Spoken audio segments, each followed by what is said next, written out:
Today's guest speaker is very well known in the APCUG, Association of Personal Computer User Group circuit, as an expert in many fields, especially where Chromebooks are concerned. He's done several presentations for APCUG's channel. He's a retired physician and had 30 years in family medicine, and I'm sure you'll learn a great deal from him. And so let me introduce to you today's guest speaker, Dr. Ron Brown. Let's give him a warm hand.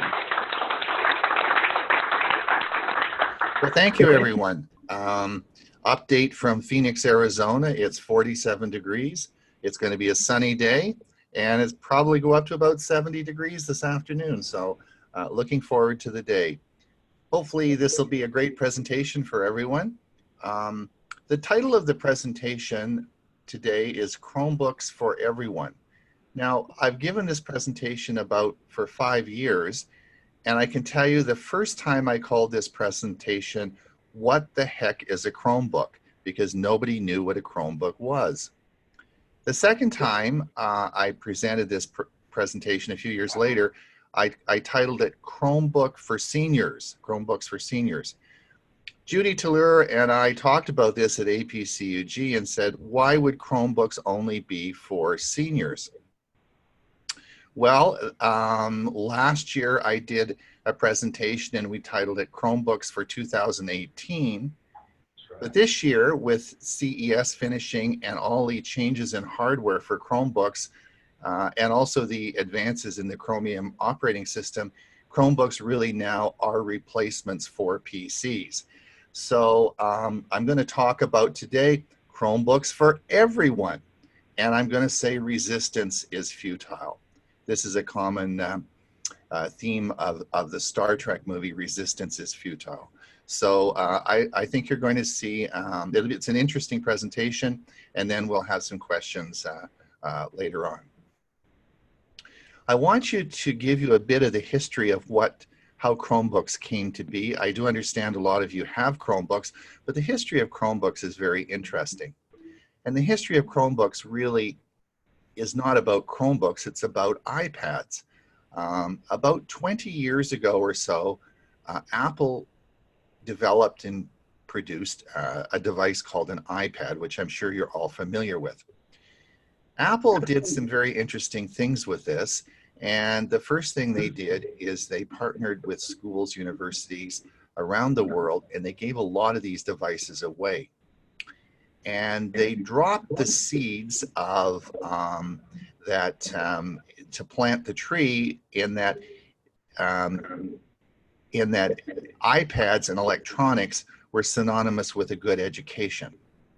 This grew, these seeds grew, and the trees grew, and of course, all around the world, Apple sold tremendous numbers of iPads to schools and universities.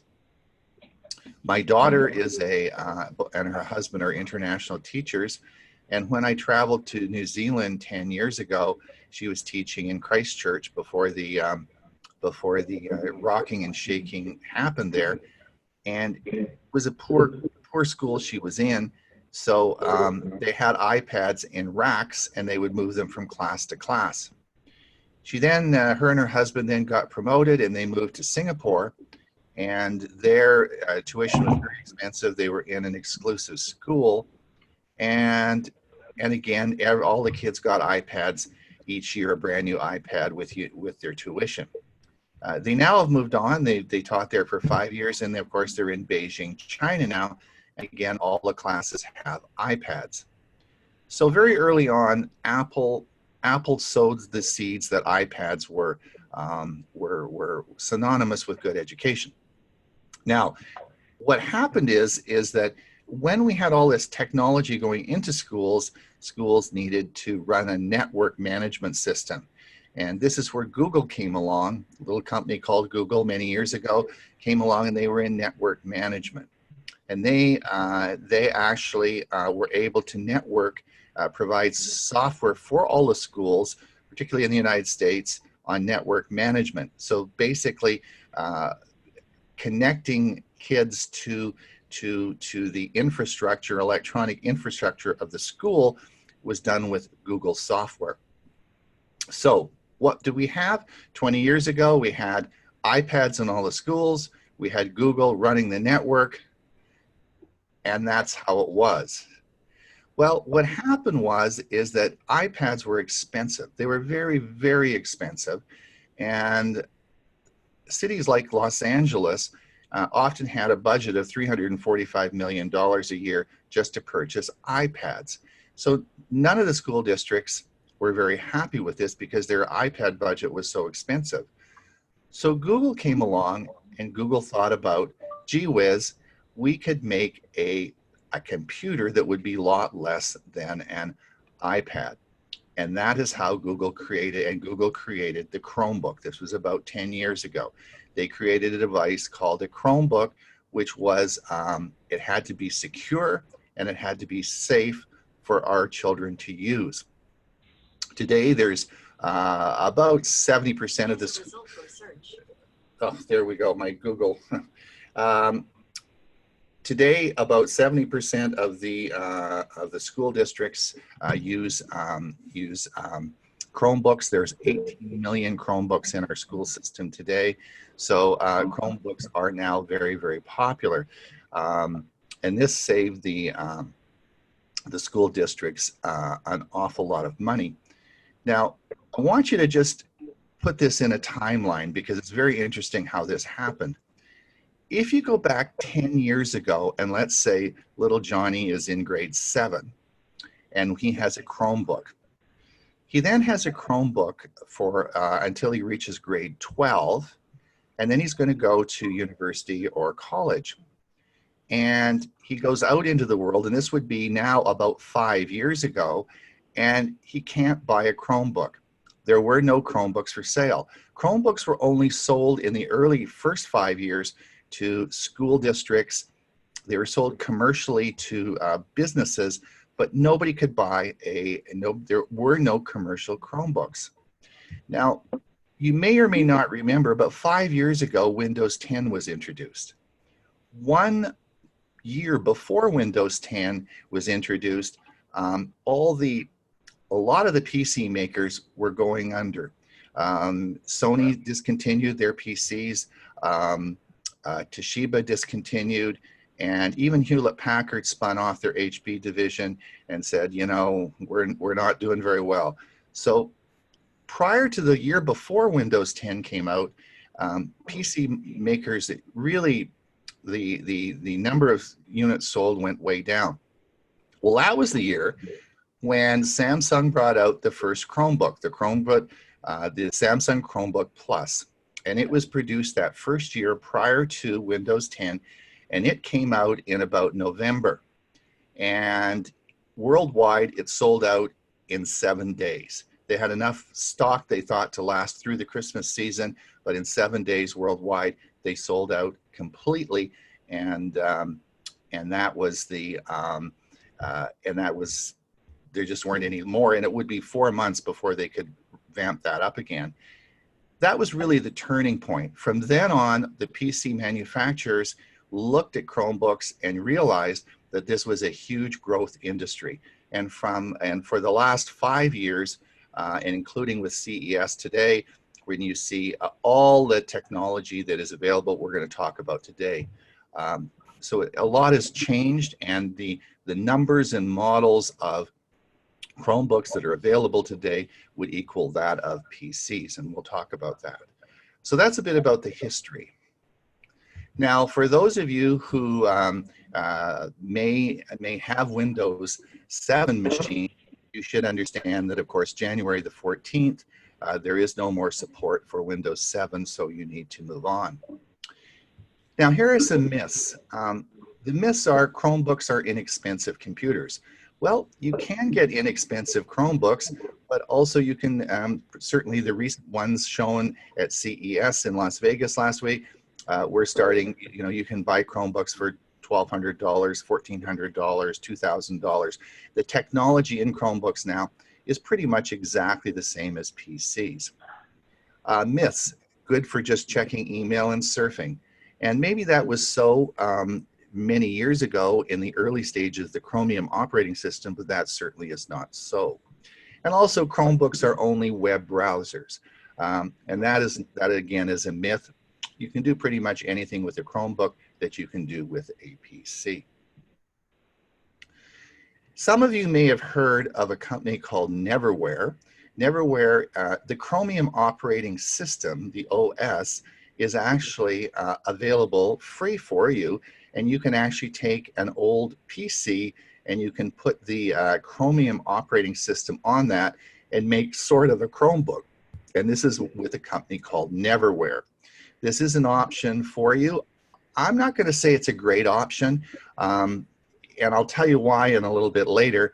This actually works well for schools who have made several thousand Windows 7 machines they've got to do something with, and this often is an economic feature for school districts.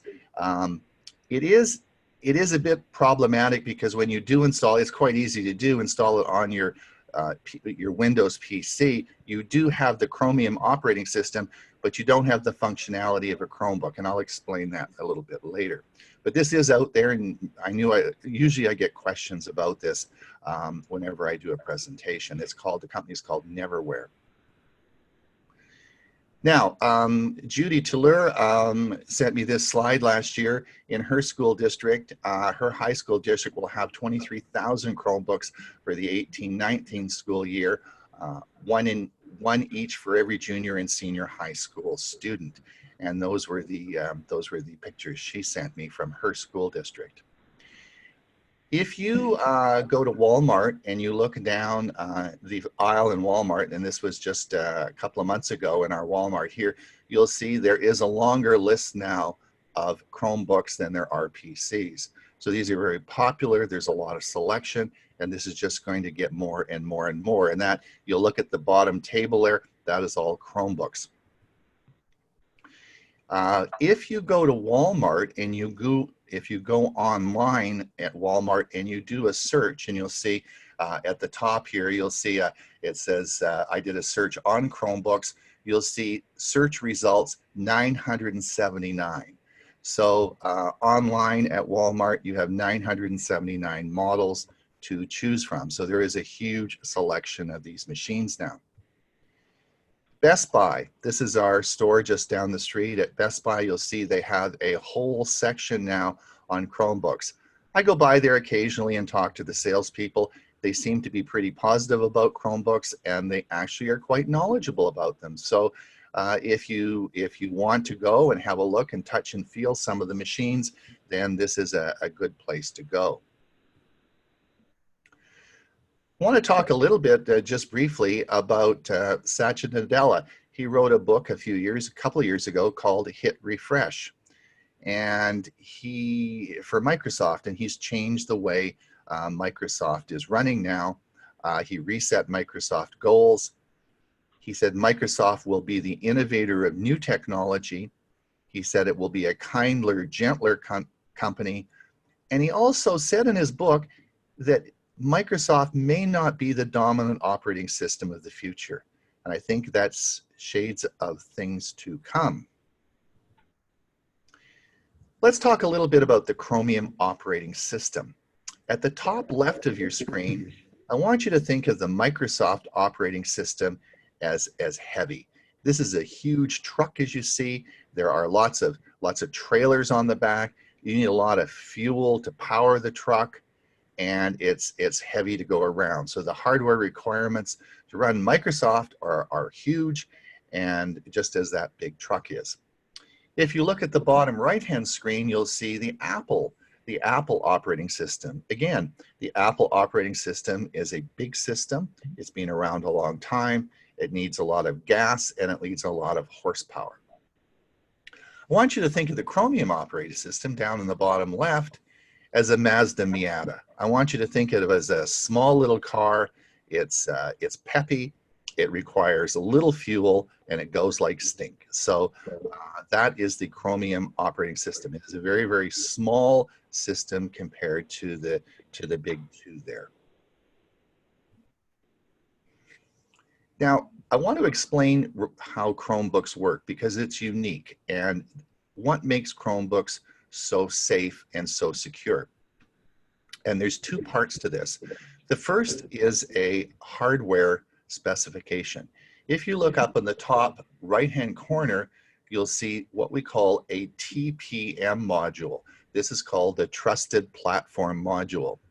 This is made by Google. It has all their security software in there.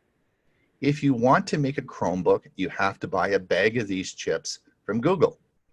These chips cannot be altered. If you try to alter them in any way, they self-destruct. So nobody has ever been able to crack or break into a TPM chip. If you look down here, you will see in the computer here, there is the TPM chip. So all Chromebooks will have this TPM chip in it. Now, the second thing that you need to know about your Chromebook is that there are two copies of the operating system in every Chromebook. There's a primary copy and there's a secondary copy. Two copies, because remember the Mazda Miata, it's a small little thing. So now we're able to put two copies of the Chrome operating system on every Chromebook. So what happens when you start your Chromebook up? It's going to go through 3 passes of security. So the first thing that will happen when you start it up, it's going to do a superficial pass over the operating system to make sure it's secure, and it's going to compare that with the TPM chip. If it finds any problem or any vulnerability that's hacked into that operating system, it will immediately revert to the second copy of your Chrome operating system, which is on your computer. So it flips it. And so if there's any problems with the primary copy, it just flips it to the second, all right?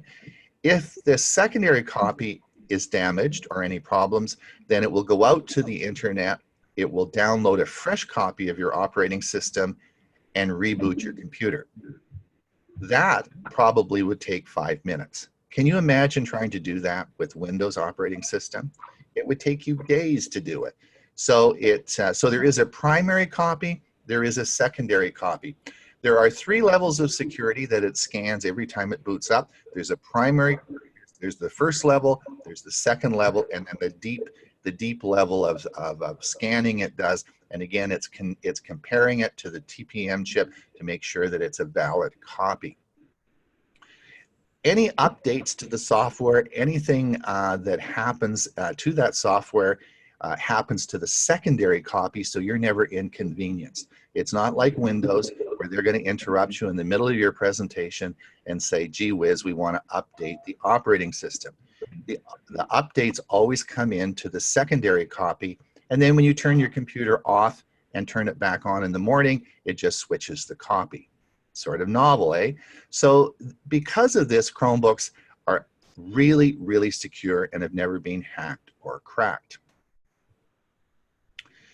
Now, the other thing that a Chromebook, I just put this up on the left screen here. The parts of a Chromebook are really the same as a PC. There's everything is the same. We'll talk a little bit about that in a minute. One of the things that I wanted to bring on the bottom left, you may not be able to see this entirely, but those of you who use Windows software are well aware of this. When you go to install software that is used on Windows, the software you install into Windows goes into the actual operating system. There's DLL files, there's all sorts of files that get dumped into Windows. So it's very difficult once you install a program in Windows to separate the program out of Windows, right? And you all, if you've been involved in Windows for a long time, you all understand that. Now, the Chrome operating system doesn't work like that. In fact, the Chrome operating system only uses apps. Apps are treated as hostile to the operating system, so they never interact with the operating system at all. There's no planting of seeds. There's no downloading of files into the Chromium operating system. The apps run independently on the surface of the system, and it's completely locked out to the apps. The other thing that happens with the Chromium operating system is called sandboxing. And within a tab in your Chrome browser, within that tab, any misbehaving programs can't get out of that tab. So we call it sandboxing. So even if you go to a site and there's some software that is misbehaving and wants to do something on your Chromebook, the only thing that would happen is that in that one tab or that one window might freeze or lock up, and as soon as you close that, it would all go away. So this is really quite a bit different different than a Windows operating system, because the apps are not really interacting with the operating system. So this makes it extremely secure device. All Chromebooks, there are no spinning drives. You probably are aware that there are two types of hard drives. There's a spinning hard drive, which have platters, and there's what we call a solid state drive. All Chromebooks, there are no spinning drives in Chromebook. They're all solid state drives. Now, when you're considering purchasing a new Chromebook, here's some guidelines for you. I'd like to try to stay within the operating system that you have. If you have an iPhone and you need to do is look at the type of phone that you have. One of the people who when you buy smartphones, you're buying very advanced computers. You might use it as a phone, but your smartphones are really advanced computers. And to learn how to use your smartphones, you have to know what the operating system is. So if you have an iPhone, for example, and you have to learn the iOS Apple software on there, then a good pairing of that would be an iPad. If you have an Android phone, then you'll understand the Android operating system, and a Chromebook makes a very good pair with that. So it's basically the same system. So try to stay within the same operating system. Again, consider your smartphone in future purchases. If your wife has an iPhone and you have an Android phone and think you might want to buy an iPhone, then an iPad would be a much better purchase than a Chromebook. You want to try and stay within the system you have, and consider family members. Again, if your family is all an Apple family, then do you really you want to stay within the same system? And are there any special requirements for software? There are still, for example, in our resort here, there are a lot of sewers, and there's a lot of sewing software that works with sewing machines and so on, so that is only Windows based. So you really need to ask your wife, hey, is there any software on here that you're using for sewing? Is there any specialized software that may only be written in Windows, which may preclude you from getting a Chromebook? So you need to think a bit about that. Now, the other thing that's different about Chromebooks is that they expire. And this is something you need to be aware of, is that when you buy a PC with Windows 10 on it, the deal you make with Microsoft is the license of that Windows 10 is with that PC. And as long as that PC is running, then the Windows 10 will work on that PC. Google takes it a little differently. They actually expire the hardware. And you need, and why is this important? And we'll talk about that in a minute. But all Chromebooks have an expiry date on them. It's not expiring the software, it's expiring the Chromebook. And after that date, you will no longer be able to get updates for that Chromebook. This is, you can easily see this now in the Chrome operating system under settings. It will tell you exactly when the expiration date is. There's changes in the manufacturing of Chromebooks coming in this year, and hopefully that date will actually be stamped on the box. This is important because a lot of people buy Chromebooks because they're cheap, and or some are cheap. And one of the problems is that school districts and large companies that have leased these, you know, there's 18 million Chromebooks in the United States just in the school system. A lot of these are leased, and they lease back companies take these and they refurbish them and they put them back on the on Amazon for sale as a refurbished unit. The problem is if they've been used in the school districts for 3 years, and maybe it's another year to sell, that's 4 years. The expiry date may be you only may have two years left on that machine, because the most of these expire within 5 or 6 years. So you have to be aware of that. So refurbished machines are not always a good buy, because they in fact may be expired. When you're going to go and purchase a Chromebook, I think you should make a budget and stick to it. Remember, this is an investment for about 5 years. For PCs, I usually say about $600 is a good budget. I think for a Chromebook, it'd be between $300 and $400, and you'll get a great Chromebook. How much time do you spend using your device? You have to think about that and what you're going to use it for. And are you going to travel with this? Are you going to move it around?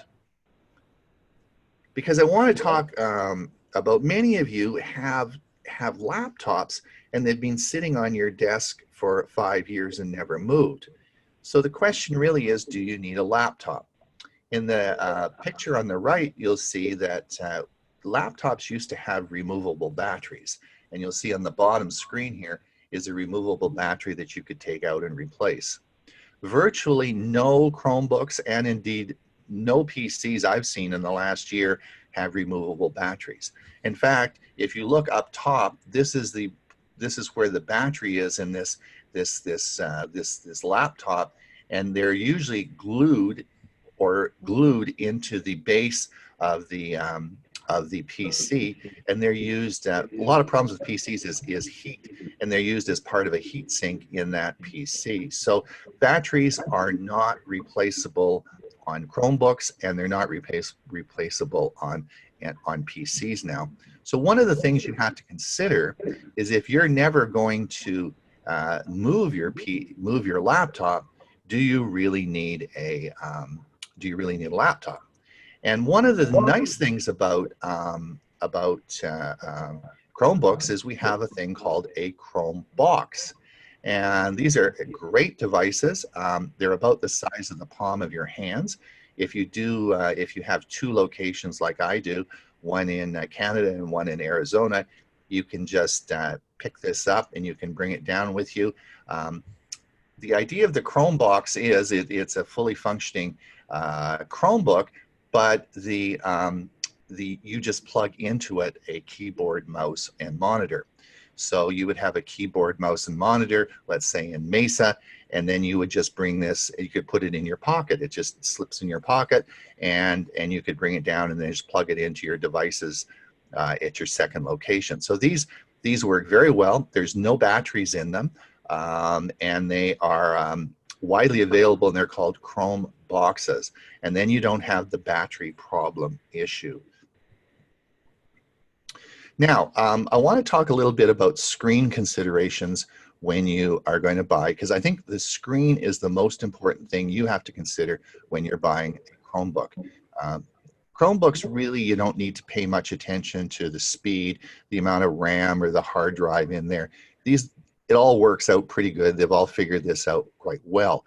But the thing that you need to think about is the screen size. What size should you buy? And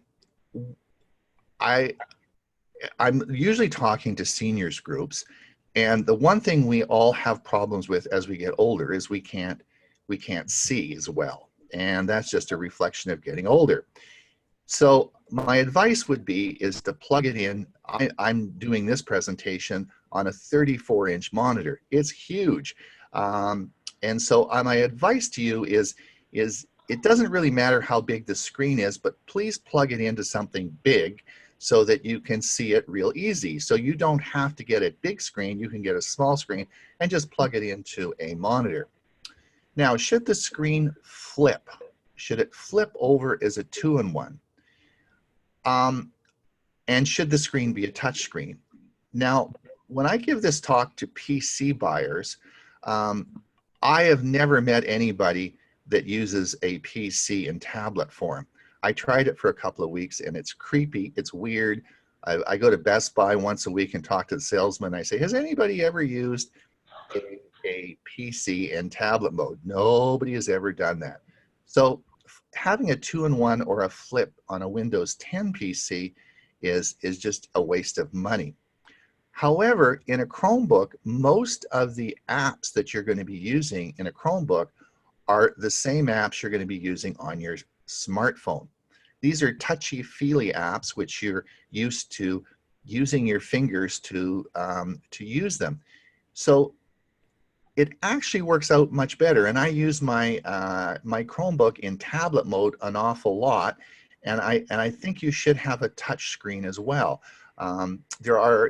Just by nature of the software that we use on Chromebooks, this is a huge advantage, and I would encourage you to get a touch screen. The other one is, how bright is it? This is why I like you to go to Best Buy or go to Walmart, and I'd like you to walk down the aisle, and I want you to look at all the Chromebooks, and I want you to play with them and look at the brightness. The brightness that in a screen is based on nits, and they actually, salesmen won't understand this, and you can in specifications usually find out how many nits it is. But a very bright Chromebook, a very, like my Samsung Chromebook Plus, has 400 nits. It has a very bright, brilliant screen. But you might find Chromebooks that only have 200 nits, which is half as bright. So you want to look at your Chromebook before you buy it. Go up and down and have a look at them and pick a nice one that has a nice bright screen. The other issue is screen resolution. If you buy a cheap $100 Chromebook that's on Amazon, that's a school refurbished unit, it'll work fine. You could check email, you can surf the web, but it's very likely it has a low screen resolution, and that really just doesn't make for a great experience using your Chromebook. So I would really look at the screen resolution, try and get an HD screen with it, which you know, if you're going to spend $300 or $400 on a Chromebook, that would be perfectly, for sure you're going to get a good resolution. And again, this is the screen, again, plugging it in and using an external monitor. You can use multiple monitors if you want. There's no reason why you can't. So please plug a monitor in. I think you'll find this is great. Again, what type of hard drive? Hard drives on Chromebooks, there are no spinning hard drives. They're all solid state.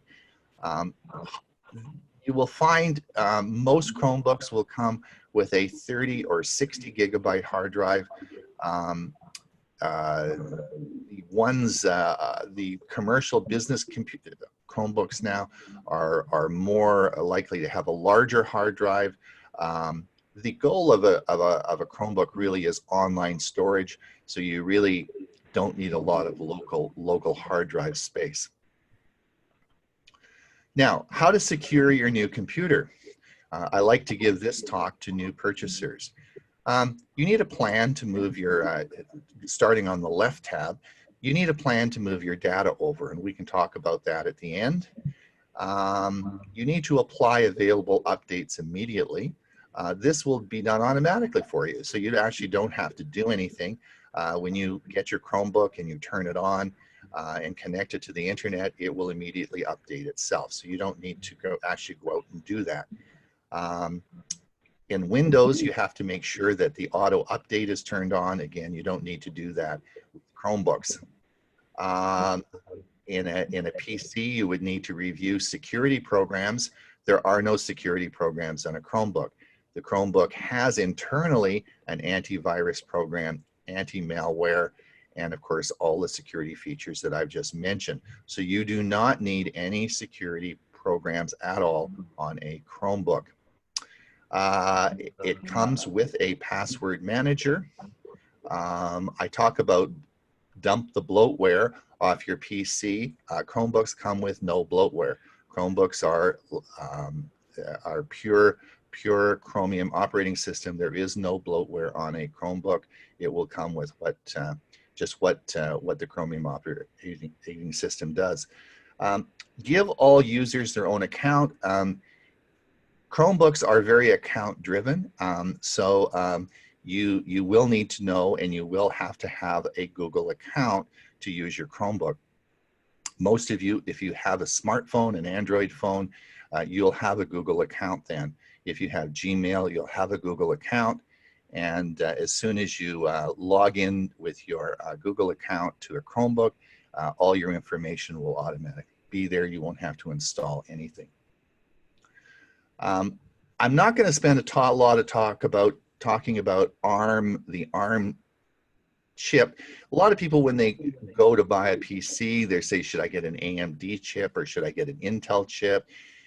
You're seeing a lot of ARM chips now with Chromebooks, and ARM is just a type of processor, and it is rapidly becoming a mainstay of our chips that we're using. So don't be afraid if your Chromebook has an ARM rather than an Intel chip in it.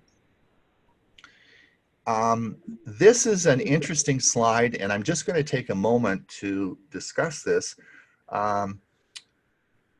If you look back on Chromebooks prior to 2017, Chromebooks had software or apps that were found in the Chrome Web Store. And you'll see that as an icon on the Chromebook. It's a circular, like you'll see here. This is what it looks like. You'll see that on your Chromebook, and that is the Chrome Web Store. And you can go there and you can put apps on your Chromebook. Now, after 2017, what happened is that Google announced and said that you could now use Android apps on your Chromebook. This is the Play Store. So you could now go to the Play Store and you could download and install apps that were in the Play Store. So all your apps that you use on your PC, or sorry, your smartphone, you can now use on your Chromebook. So right now, today, as you look at if you've bought a Chromebook since 2017, you'll see you can get your apps either at the Android Play Store or the Chrome Web Store. Prior to 2017, you were only able to get apps from the Web Store. Now, this is going to be problematic, and I'll tell you why that is in a minute. So if you're looking at older refurbished machines, and I think probably we're 2020 now, we should pretty much see those machines fading off into the past. But it is possible if you had an older machine, it would not be able to run Android apps. And this is a huge problem. And it just got a lot bigger because Google just announced this last week that after 2020, there will be no more support for the Chrome Web Store. This will be going away. Now that'll give about 6-year run on those early Chromebooks. So I think they're going to sort of fade away. So be very careful if you're buying refurbished machines, particularly older ones, because you really want to make sure that they have the ability to run the to go to the Play Store and get the apps from there. We talked about that. Now, as I said, you can do anything on a Chromebook that you can do on a PC. We did a show with Jim and Chris Gould at Geeks on Tour on video editing on a Chromebook. This is possible. It works very well. The other thing that I wanted to talk about is on your Chromebook. And if you look, almost all Chromebooks will have an SD slot here. And if you see, we're going to talk about these in a minute, but there is a slot for an SD card. I mentioned that you have your Chromebooks will only usually have 30 or 60 gigabytes as an internal hard drive, but it's very easy. This is a SanDisk 512 gigabyte, SD card, which I bought for around, I think it was $55. And this card would fit into this slot here, and all Chromebooks have this, and so you could easily add, if you want, more memory, a lot of memory to your hard drive. In fact, these are now available as 1 gigabyte even, so very easy to add this into a Chromebook in the SD slot. Power washing is interesting on a Chromebook. All your Chromebooks have a setting on which you can hit, and this power washes it. This actually sets it back to factory standards and takes any information off there that would be personal or secure information. And so if you hit the power wash button, it would completely take it back to factory specifications, and then you would just have to log in with your username and password, and it would reload in a matter of a minute all your software back on as it was before you power washed it. Now, what's the advantage of this? Well, in businesses, as people travel around the world, a lot of corporate headquarters now have stands like this, which are, if you look to the left, you'll see these are Chromebooks. And you go into a business meeting and you're going to do your presentation, you just grab one of these, you use that while you're in the business meeting. All you do is you log into your Google account, boom, everything's there. And then on your way out, you hit the power wash button. It completely sanitizes the computer. You put it back in the charging stand and the next person can use it. This is used in a lot of corporate offices now for security, and also the ability to travel around and do presentations. I'm not going to spend a lot of time. I speak 3 languages. I speak Windows, I speak Chromium, and I also speak Linux. The ability, your Chromebooks all will run Linux. In fact, Linux is easy to it actually is pre-installed on your Chromebook, and so this is an exciting time. And I've done a video in which I'll send you a link to some of the videos that I've made. It's called "It's Only a Chromebook," and I run 4 virtual desktops, one of which is running Linux. And you can't tell me which desktop is running which. It works so seamless. So this is exciting. I realize probably you're not a Linux group, but this is also making Chromebooks very valuable in the Linux field, and people are using Chromebooks to run Linux. Printing from a Chromebook. This is quite easy to do. I spend half my life in tech, and generally, whether you print from Windows, a Mac, or you print from a Chromebook, people always have trouble printing. Printing just seems to be a problem with everybody. Let me give you a tip. If you're going to buy a Chromebook and you're going to buy a printer, I'm going to give you a tip, and the tip is buy an HP printer, please. Buy an HP printer. HP printers have the software in them to connect directly to your Chromebook. It is so easy to connect an HP printer to your Chromebook. Just plug it in. So HP really does a good job with that. We have problems with Canon, and particularly what's the other one? It'll come to me in a minute anyway. But HP is where you want to be. So there's 4 ways that you can connect your Chromebook to a computer. One of them is going away.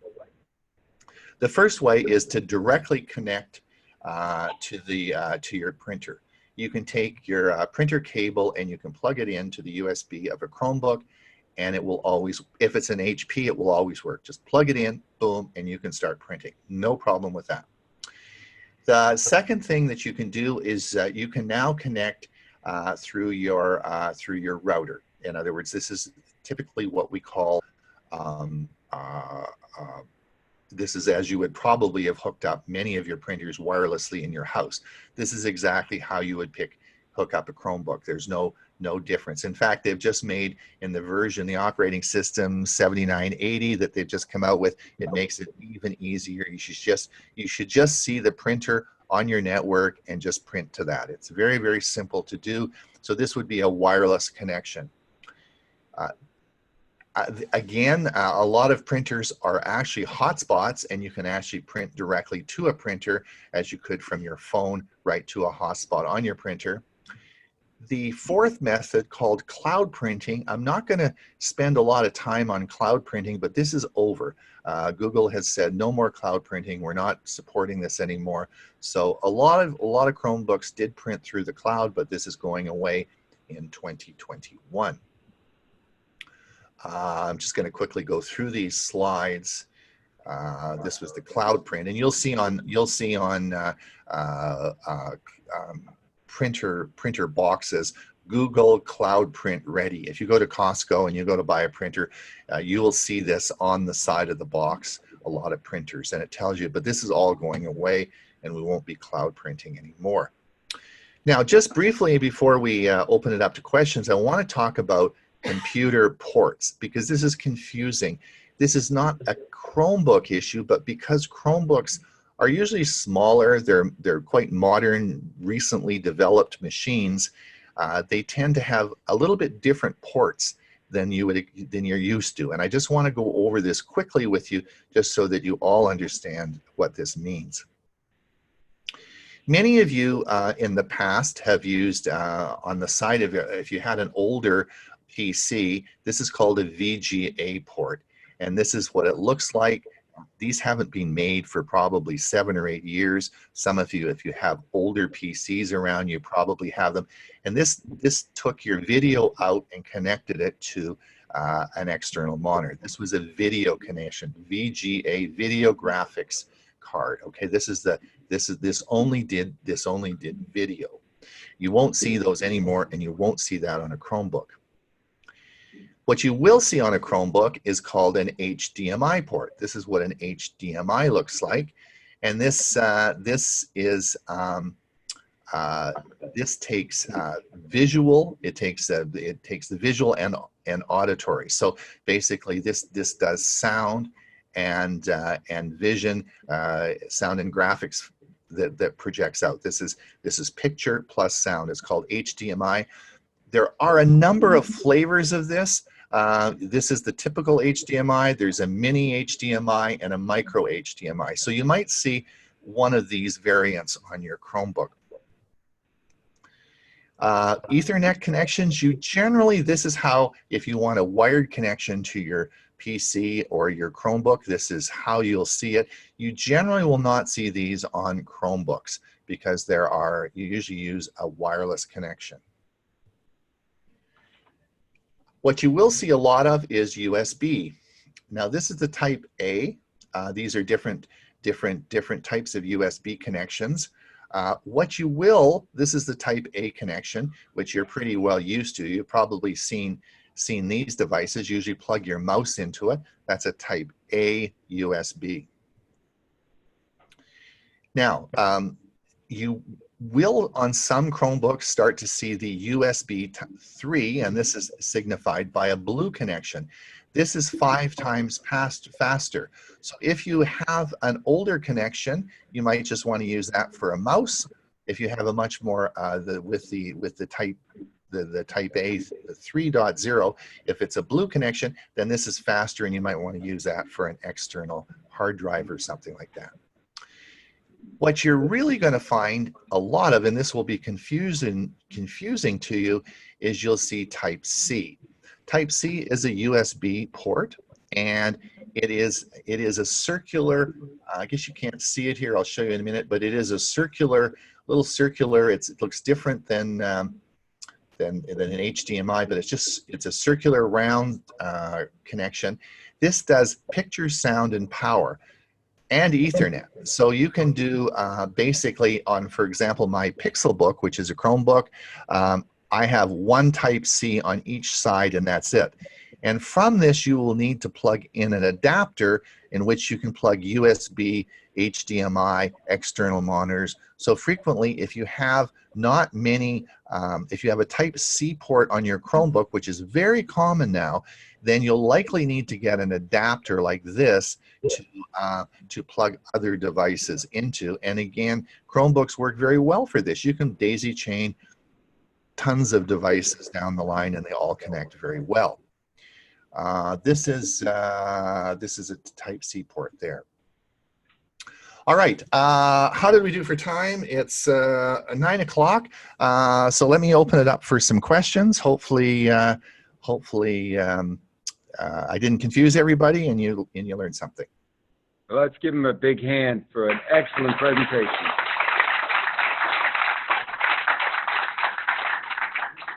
Okay, we're now going to open to questions. And please raise your hand and I'll bring you a mic. Hi. The Chromebooks, is that going to be, what's the word, expired? Will that have an expiry date on it? Will a Chromebox have an expiry date? You know, that is a great question. And you know, I got asked last week, I got asked that very same question. And I'm going to give you the same answer I gave last week. And I'm not sure. I got to look that up. That's a really great question. I don't know. I suspect maybe, but I don't know the answer to that. The answer is well known. You just have to Google that. I'm apologize. I do have to look that up. I don't know the answer to that. I suspect it will be expired, but I'm not sure. However, the Chromebox is interesting because it could last forever. I mean, it's all solid state. There's no moving parts in it. You know, there's no battery in it, so theoretically it could go for an awful long time. Yeah, cut down the problem of the machine being expired. Yeah, okay, thanks. Any other questions?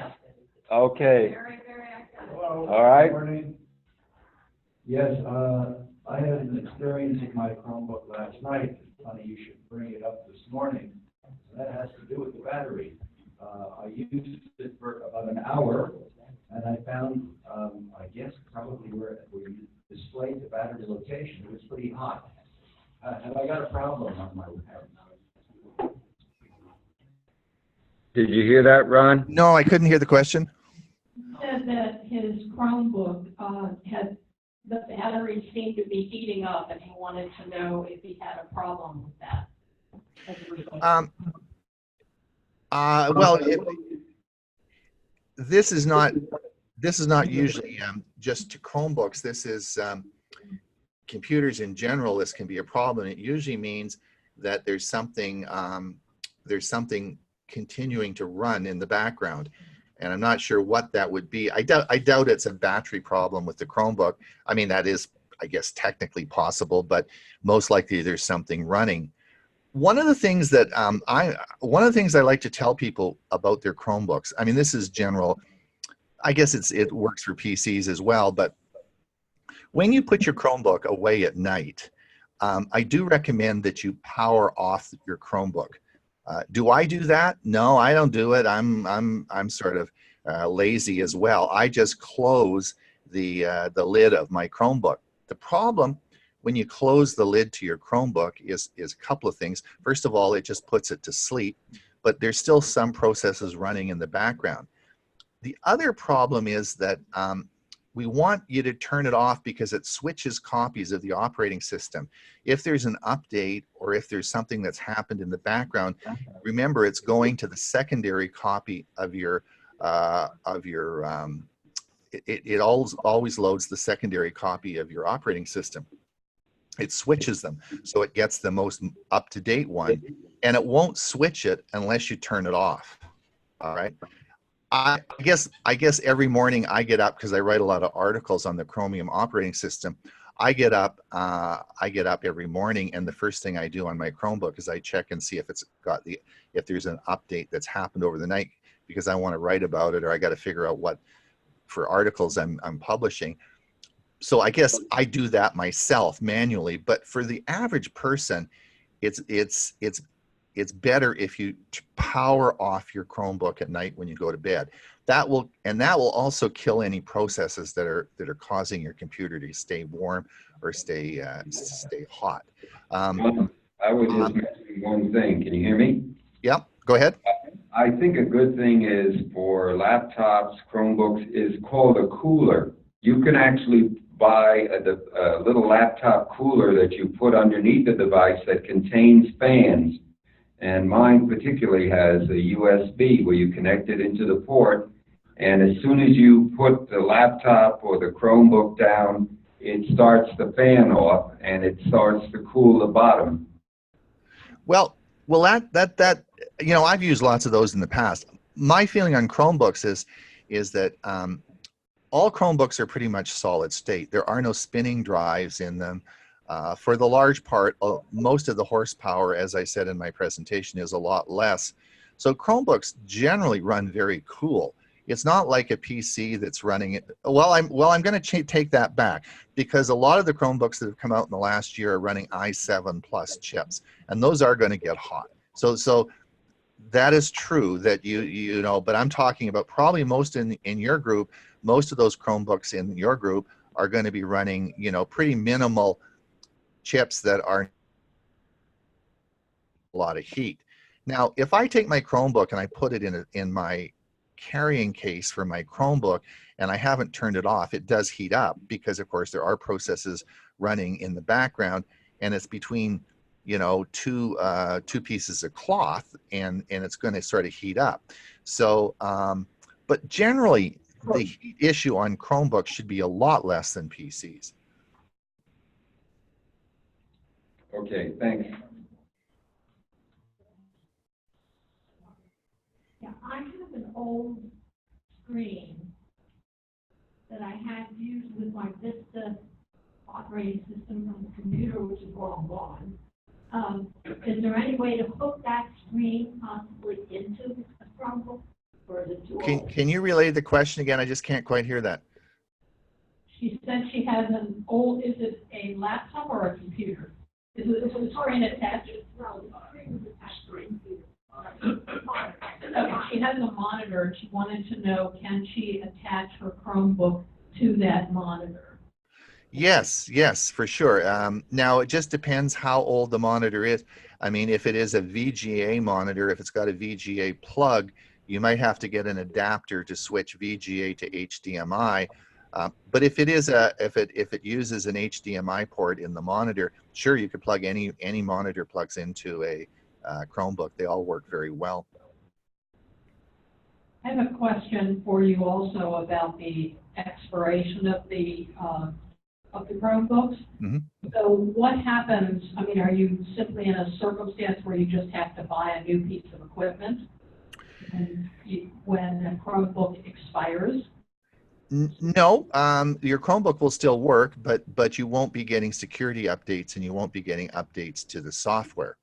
So it'll still work. There's no problem with that. It'll work probably well for forever. It'll work, you know, that's not a problem. It's the same problem with Windows 7 PCs. Is Windows 7 PCs will still work, right? They're just not safe to be on the internet because the security patches are not going to be put forth to the Windows 7. And that will be the same with the Chromebooks, is that the security patches and the security to keep you safe just won't be published. Now, having said that, you know, the update feature on these, or the expiry date's probably 6 years. It should be about 6 years from the time you buy your machine. So it is unlikely that your battery in those machines is going to last longer than 6 years. So I think the cycle of a device is going to be about what the expiry date would be, and that's about 6 years. Is it safe to do banking on a Chromebook? Question is it safe to do banking on a Chromebook? It's the safest place you could do banking. It is. Yes, it is. It is exactly. It is very, very, very safe. Yes, I wouldn't hesitate. I do banking all the time on my Chromebook. Now, remember, Chromebooks still, although they're extremely safe, you don't need any antivirus malware software. You're still subject to phishing and key logging, and there are a number of security issues that you still have to deal with, and that's just, those issues are just being on the internet, right? It's an internet issue, not a Chromebook issue. So there are still security precautions you have to take in making sure that you go to your correct bank site. One of the things that I always recommend people do is bookmark their bank site. Don't go and search the internet and say, you know, Wells Fargo login, and then go and, you know, do a search on Wells Fargo login. You then, of course, Google brings up 3 pages of Wells Fargo logins, only one of which is correct. The rest of them are spammers, or, you know, so you're going to be in your, you know, so you have to still practice safe internet practices.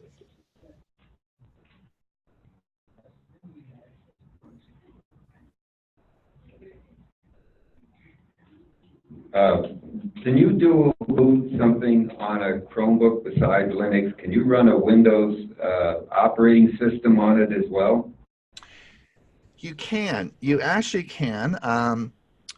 I don't recommend that. I have not done it myself, but there is an Android app called Crossover.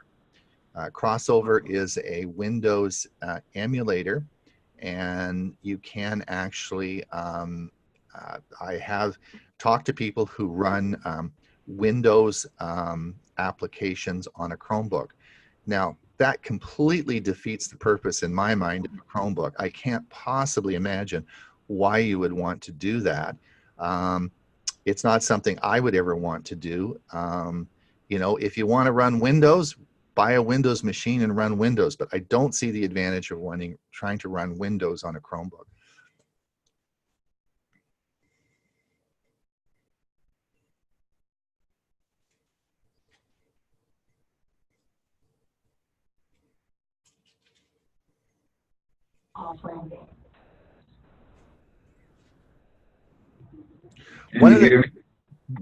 Can I just comment on one thing?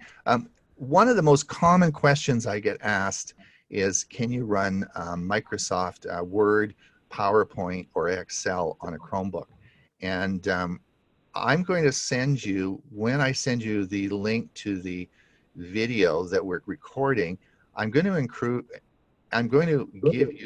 send you copies of a number of YouTube videos I've made, and one of them was how to run Office 365 on a Chromebook for free. It's free. So all of you who are paying for your Office 365 subscription, you can get it on a Chromebook for free. And I guess you could just have them go up to the YouTube, the APCUG channel, and they can just view them right there on Ron Brown's site. Yep. I saw them up there.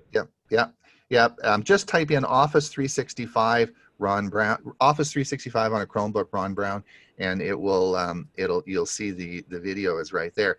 So it is possible to run Microsoft products on a Chromebook, and whether you want to run PowerPoint, Excel, or Word, you can do all those. Now, you've got to remember that Google Drive has all those softwares. There's Google Sheets, Google Docs, and all those similar programs. Google has the same, and they provide them free of charge on your Chromebook that are all there for free. So you don't have to run the Microsoft ones, but they are still there, and you can still run them on a Chromebook if that's your wish, right? And if you're also able to run Linux, then you can run the Libre version too. So you've got multiple alternatives to the Microsoft branded Office products. Yes, for sure. I mean, Linux, I mean, I didn't want to get into the Linux part of it, but that opens up a whole bunch of other programs that you can run, and really makes the amount of knowledge on your Chromebook limitless on programs that you can use.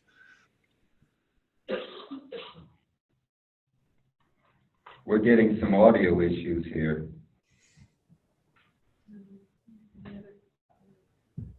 Does anybody else have questions? We got one more. One more question and then we'll shut down. Okay.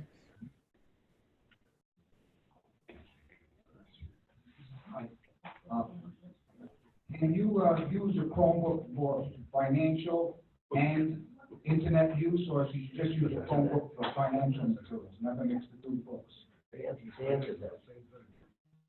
Hear that, Ron? Yeah. Yeah, I think the question was, can you use a Chromebook for financial accounting software? Is that the question? Quicken, you mean? Yeah. Banking, quick. No, You mean- he's asking.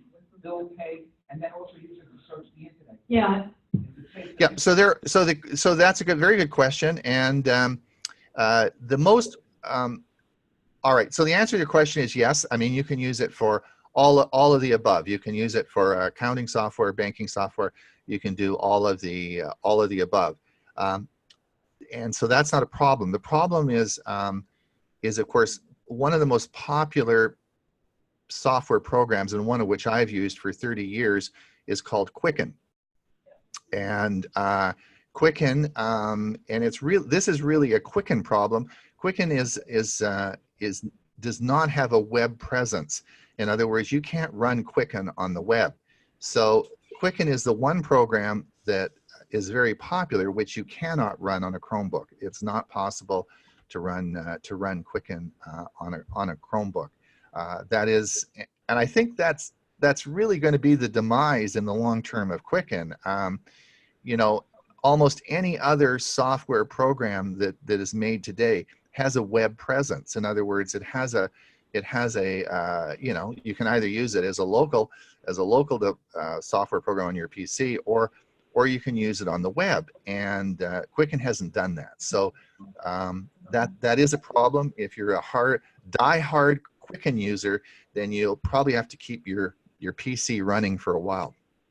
Great, Ron. So let's give them the information on how they can contact you here on this final screen. If they have any other questions, Sure. how they can reach you. My email address is right on the screen there. It's 69janeplace@gmail.com. You can certainly give me an email. Just shoot me off an email, and I'm happy to answer any questions. And I'll repost that in the notes so you can find it easily.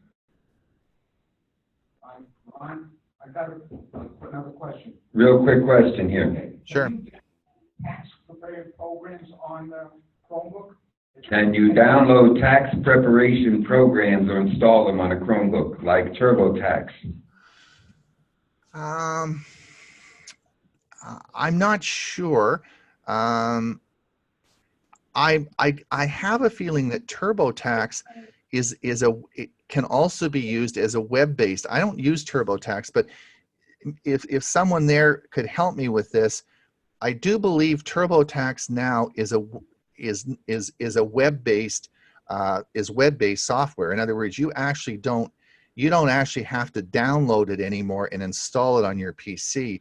You just go to the website and you just use you just log into your account on TurboTax, which is web-based, and you do your taxes.